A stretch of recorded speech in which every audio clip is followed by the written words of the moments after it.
ሰበር ዜና ኢራን ድል በድል ሆና በዋለችበት የአየር ላይ ውጊያ በኢራን ጸረ አውሮፕላን ተመቶ የወደቀውን የአሜሪካ አውሮፕላን አብራሪና ሚሳኤል ተኳሽን ለመያዝ የተደረገው ፍልሚያ በኢራን የበላይነት መጠናቀቁ ተዘግቧል። ከ7 በላይ የአሜሪካ ጄቶች ተመተው ወድቀዋል። ውድ ቤተሰቦቻችን በዛሬው የዓለም አቀፍ ጉዳያችን ከምንዳስሳቸው ርዕሰ ጉዳዮች አንዱ ነው። የትግራይ ነጻነት ደጋፊ ተቃዋሚ ፓርቲዎች የጋራ ግንባር ለመመስረት የመግባቢያ ሰነድ ተፈራርመዋል። ሰበር መረጃ ከመቀለ ተልኮልናል። በመካከለኛው ምስራቅ የተቀሰቀሰውን ጦርነት ተከትሎ የሆርሙዝ ሰርጥ በመዘጋቱ ምክንያት ወደ ኢትዮጵያ ይገባ የነበረ 180,000 ሜትሪክ ቶን ነዳጅ የጫኑ 3 መርከቦች በአረብ ባህረ ሰላጤ ላይ መቆማቸውን የንግድና ቀጠናዊ ትስስር ሚኒስቴር አስታውቋል። ውድ ቤተሰቦቻችን ለሰዓቱ ከመራረጥናቸው ጉዳዮች እነዚህ አበይት ርዕሶች ናቸው። በርካታ ሀገራዊ ቀጠናዊና ዓለም አቀፍ መረጃዎችን ይዘናል። እስከ ፍጻሜው ከኛ ጋር ከሆናችሁ በዝርዝር ተሰሙታላችሁ። ለቤቱ አዲስ የሆናችሁ ሰብስክራይብ በማድረግ የደወል ምልክቷን በማብራት የቤቱ አባል ትሆኑ ዘንድ በታላቅ ትህትና እንጠይቃለን። አሁን የዕለቱን የቢዝነስ ዘገባዎች አስቀድመን ወደ ዝርዝር ዘገባዎቹ እናልፋለን። ዛሬ በኢትዮጵያ ንግድ ባንክ አንድ የአሜሪካን ዶላር 153 ብር ተገዝቶ 156 ብር ከ1 ሳንቲም ይሸጣል። ፓውንድ ስተርሊንግ 198 ብር ከ4 ሳንቲም ተገዝቶ 202 ብር ከ3 ሳንቲም የሚሸጥ ሲሆን የአውሮፓ ዩሮ 176 ብር ከ4 ሳንቲም ተገዝቶ 179 ብር ከ9 ሳንቲም ይሸጣል። የስዊስ ፍራንክ 187 ብር ከ9 ሳንቲም ተገዝቶ 191 ብር ከ6 ሳንቲም የሚሸጥ ሲሆን የኩዌት ዲናር 489 ብር ከ5 ሳንቲም ተገዝቶ 499 ብር ከ3 ሳንቲም ይሸጣል። የቻይና ዩዋን 21 ብር ከ8 ሳንቲም ተገዝቶ 22 ብር ከ2 ሳንቲም የሚሸጥ ሲሆን የተባበሩት አረብ ኤሚሬቶች ድርሃም 41 ብር ከ6 ሳንቲም ተገዝቶ 42 ብር ከ5 ሳንቲም ይሸጣል። የሳውዲ ሪያል 40 ብር ከ7 ሳንቲም ተገዝቶ 41 ብር ከ5 ሳንቲም በዛሬው ዕለት እየተሸጠ ነው። 12 የትግራይ ቴሌቪዥን ጋዜጠኞች ኮበለሉ። ከጥቅምት 24 2013 ዓ.ም ጀምሮ በህዝብና በሀገር ላይ የፈጸምነው ስነ ምግባር የጎደለው ዘገባ መዘገባችን ሳይቀር ተጨማሪ የጥፋት ስራ እንድንሰራ የተገደድን በመሆኑ በገዛ ፈቃዳችን ስራችንን ለቀናል ሲሉ የትግራይ ቴሌቪዥን ጋዜጠኞች ተናግረዋል። እነዚህ ቁጥራቸው 12 የሆኑ የትግራይ ቴሌቪዥን ጋዜጠኞች የኢትዮጵያ ህዝብና የፌዴራሉ መንግስት ይቅርታ ካደረጉልን ሀገራችንና ህዝባችንን ለመካስ እንፈልጋለን ሲሉ መናገራቸውን ለመንግስት ውግንና ያላቸው የማህበራዊ ሚዲያ ምንጮች ዘግበዋል። የምናየውና የምናረጋግጠው መረጃ ሌላ ሆኖ ሳለ የትግራይ ወጣትን ድል እየተቀዳጀህ ነው ግፋ በለው እያለን የብዙ ወጣቶች ህይወት እንዲቀጠፍ ሙያዊ ግዴታችንን መወጣት ሲገባን የአንድ ቡድን ልሳን ሆነን ትግራይ ህዝብን ከጥፋት አለማዳናችን ይቆጨናል ሲሉ ተናግረዋል ነው የተባለው። ይህ ሳያበቃ አሁን ላይ የፌዴራሉን መንግስት እየወነጀለን የጦርነት ዜና ብቻ እንድንሰራ ወጣቱን ወደ ጦርነት እንድንቀሰቅሰው አቅጣጫ በመሰጠቱ ጸረ ፕሪቶሪያ ስምምነት የሆኑ ዘገባዎች በግላጭ እንድንሰራ መደረጉ ህሊናችንን ስለሰቀጠጠን ተቋሙን እንድንለቅ አስገድዶናል ብለዋል ነው የተባለው። እንደ ጋዜጠኞቹ ገለጻ አዲስ የተሾሙት የተቋሙ አመራሮች በቅርቡ ጋዜጠኞችን ሰብስበው በሰጡት አቅጣጫ መሰረትም ሰላም እንደምንፈልግ ግን ደግሞ ሰላም የሚረጋገጠው በጦርነት ብቻ መሆኑን አውቃችሁ የጦርነት አጀንዳ ብቻ ላይ ትኩረት አድርጋችሁ እንድትሰሩ ተብለናል ሲሉ ተናግረዋል። በተጨማሪም ከቡድኑ እሳቤ ውጪ የሆኑ የወጣቶችንና የማህበረሰብ ክፍል የሐሰት መረጃን በመጠቀም ውግንናቸው ለህወሓት ብቻ እንዲያደርጉና የሥራ አፈጻጸማቸው በዚህ ተግባራት እንደሚለካ ተነግሮናልም ብለዋል። ከዚህም ባሻገር ተፈናቃዮች ወደ ቀያቸው የመመለስ ጉዳይ በአጀንዳ ይዘው የፌዴራሉ መንግስት ለፕሪቶሪያ ሰላም ስምምነት እያደረገ ያለውን ተጨባጭ ስራ በመገልበጥ በተቃራኒው ለፕሪቶሪያ ሰላም ስምምነት መንግስት ተገዢ አይደለም ብለው እንዲሰሩ መገደዳቸውን ጋዜጠኞቹ ተናግረዋል ነው የተባለው። የትግራይ ነጻነት ደጋፊ ተቃዋሚ ፓርቲዎች የጋራ ግንባር ለመመስረት የመግባቢያ ሰነድ ፈረሙ።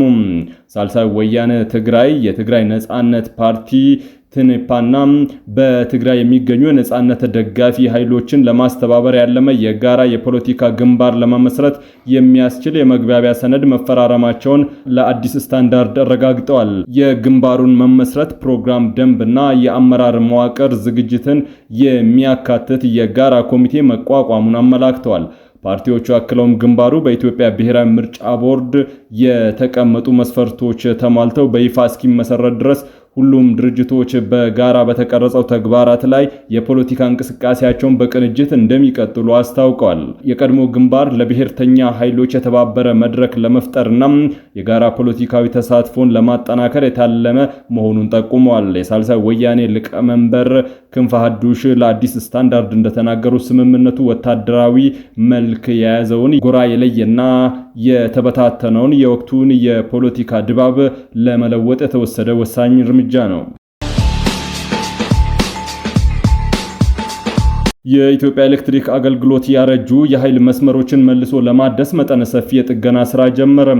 የኢትዮጵያ ኤሌክትሪክ አገልግሎት ለረጅም ዘመናት አገልግሎት በመስጠታቸው ምክንያት ያረጁና ለብልሽት የተጋለጡ የኃይል መስመሮችን መልሶ የማደስ ስራ መጀመሩን አስታውቋል። የተቋሙ የኮሙኒኬሽን ስራ አስፈጻሚ አንዋር አብራር እንደገለጹት በፀሐይና በዝናብ ምክንያት ጉዳት የደረሰባቸውን መስመሮች በመለየት በምዕራፍ የተከፋፈለ የጥገና ስራ እያከናወነ ይገኛል።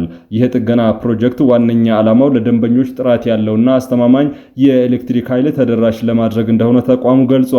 ለጥገና ስራ ሲባል ኃይል የሚቋረጥባቸው አካባቢዎችን የሚወስደውን ጊዜ አስቀድሞ ለህብረተሰቡ የማሳወቅ ስራ የተሰራ መሆኑን ተቋሙ ገልጿል። በሌላ በኩል ተቋሙ ከጥገና ውጪ በድንገተኛ አደጋ ምክንያት የሚከሰቱ መቆራረጥ ሲያጋጥም ፈጣን ምላሽ ለመስጠት ዝግጅቱን አጠናቋል ነው የተባለው። በአሁኑ ወቅት የትኞቹ የኃይል መስመሮች መጠገን እንዳለባቸው የመለየት ስራ ተጠናቆ ወደ ተግባር መገባቱን የገለጹት አቶ አንዋር ጥገናው በሚከናወንባቸው ሰዓታት የኤሌክትሪክ ኃይል አቅርቦት የሚቆራረጥባቸው አካባቢዎችን አስቀድሞ የማሳወቅ ስራ በትኩረት እንደሚሰራ አስረድተዋል።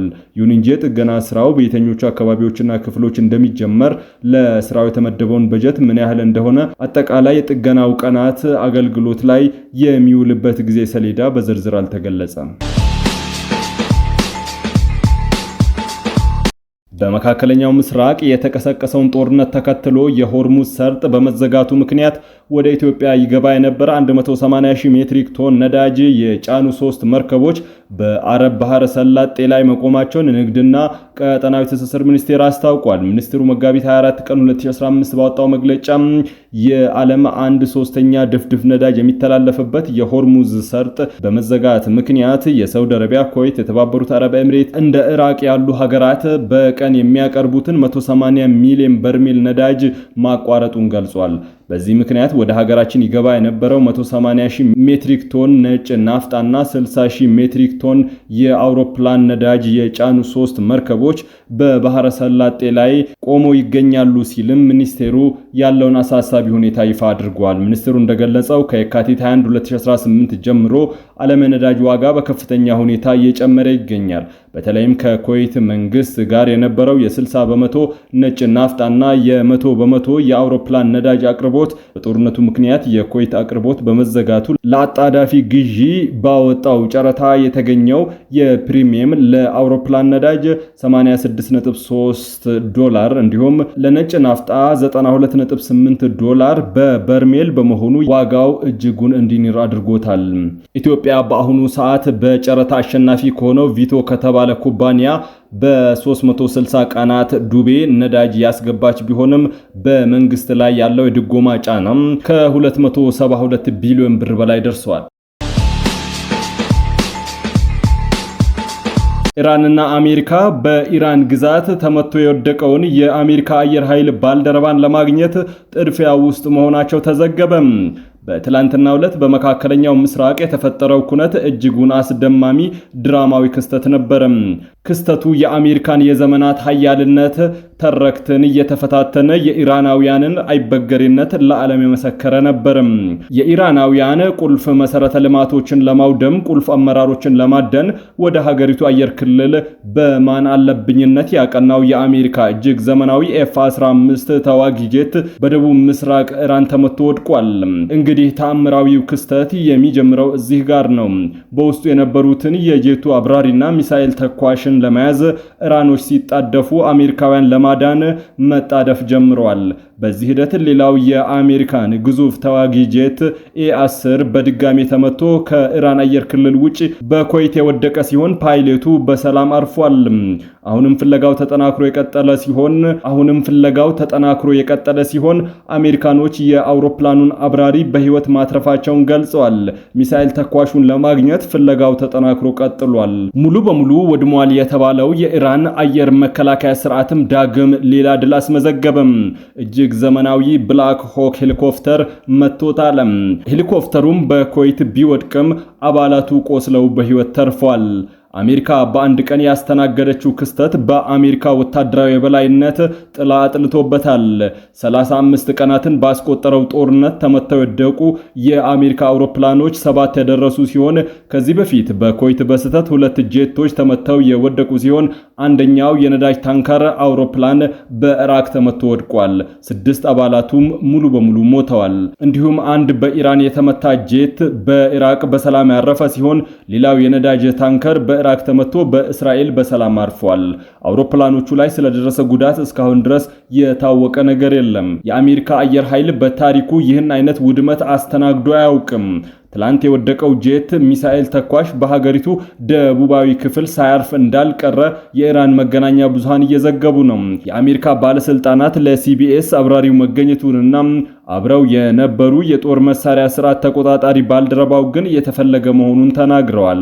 የኢራን ብሔራዊ መገናኛ ብዙሃን አብራሪውን በህይወት ይዞ የሚያስረክብ ዳጎስ ያለ ገንዘብ ሽልማት እንደሚሰጠው አስታውቀዋል። ሽልማቱም ከ66,000 እስከ 100,000 የአሜሪካን ዶላር እንደሚደርስ የመገናኛ ብዙሃኑ ሲናገሩ ተደምጠዋል። ይህ ገንዘብ በሀገሪቱ ከሚታወቀው ወርሃዊ ደሞዝ አንጻር እጅግ በጣም ከፍተኛ ነው። ከዚህ መግለጫ በኋላ የታጠቁ ግለሰቦች በሁለቱ የሀገሪቱ ደቡባዊ ግዛቶች የጦር ጄቶች ውስጥ የነበሩ አባላትን ፍለጋ መሰማራታቸውን የሚያሳይ ተንቀሳቃሽ ምስል ተለቋል። አንድ ትክክለኛነቱ ያልተረጋገጠ ቪዲዮ በደቡባዊ ኩስቴን አውራጃ በርካታ ሰዎች ጠመንጃ ይዘው የሀገሪቱን ባንዲራ ይዘው ፍለጋ ሲሰማሩ ያሳያል። በቪዲዮ አንድ ግለሰብ ፈጣሪ ይረዳናል እናገኘዋለን ሲል ይደመጣል።